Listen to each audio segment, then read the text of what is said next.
first part of the job is done.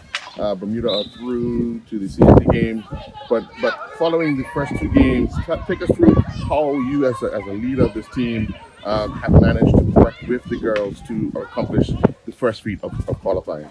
Well, the great thing about this group is they have so much passion for this sport. It was never a question about their passion. It was just trying to inspire everybody. You know, we have one girl, 16 of us. Everything just seemed to flow. Like we just kept the mindset that we are going to qualify, and that's literally like everything we've said and everything we've worked up to has come into fruition.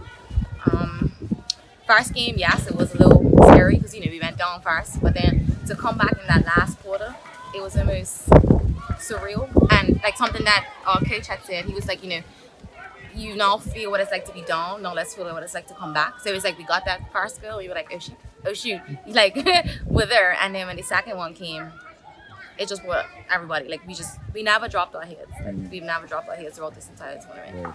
And then, of course, the winner in the second game took it on to the last. Like, why are we always waiting in the last quarter? You just want to excite the crowd even more. Yeah, we want to keep everybody here. Keep the crowd. That was great. The crowd was great.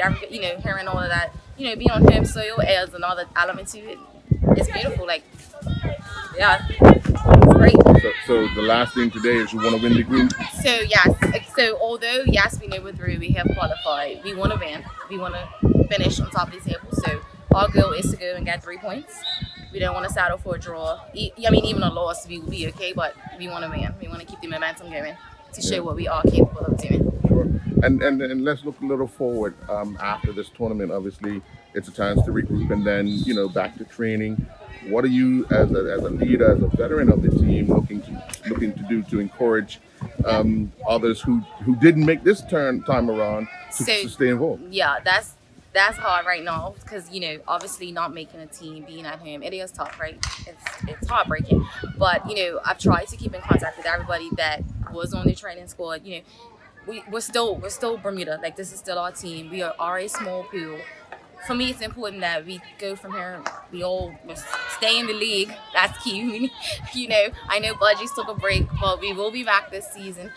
Yeah, it's just keeping the momentum, keeping it going. Yeah, I think for me, making the connections with everybody was important.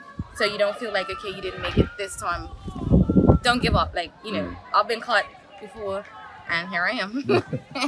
All right. Well, congratulations. Thank you. Well, Coach, half the job is done.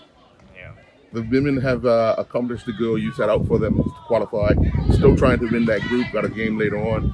But for you, when you would have first taken the job, understanding that both girls, male and female coaches, what were some of the things you set out for these ladies to accomplish what they've accomplished so far?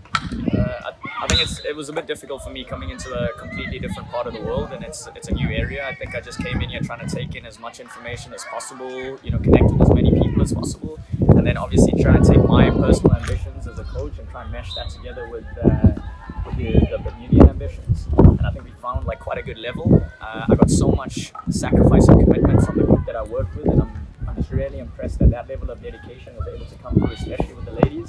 We've got one more game with the men, and we obviously going for the result there as well. But I just feel like the amount of effort that the ladies put in, it just allowed us to get that qualification with a game in hand, which is really valuable for us. Now, we know you signed the contract up until around this tournament, but obviously now pressure's on because you've been so successful. Your first mindset of continuing on, is that something you're really looking forward to? I mean, that's the likely objective for me. I think I came over here with a clear understanding that I had 2 months to really prove my worth and try and create an energy amongst the people here, make more people fall in love with the game, and obviously we've been able to inspire. But I think it's just given us a good platform to be able to see what the relationship can be going forward. But I committed to trying to leave the federation in the best possible environment, and I'm just really pleased with where we are right now. But there is still one hurdle to go, so yeah, we'll speak again after that. Definitely. Well, I want to personally say thank you very much for inspiring our ladies, transforming them into a proud winning group. You've done a lot of work with the men, although the men, it's been more of a challenge because of the lack of competition on a weekly basis for them, they'll find it a little more difficult to get up and get going. But that hasn't given up the struggle. You've got a bunch of guys that are proper sportsmen, proper athletes, and everyone wants to step onto a field. If you're a sportsman, you play the field. So I have that in them. I have that heart, that hunger, and we're just going to try and see if we can tap as much of that in this game. All right, well, all the best today, and congratulations on getting the women through. Thank you so May much. the men do the same. Yeah, thank you so much, sir. All right.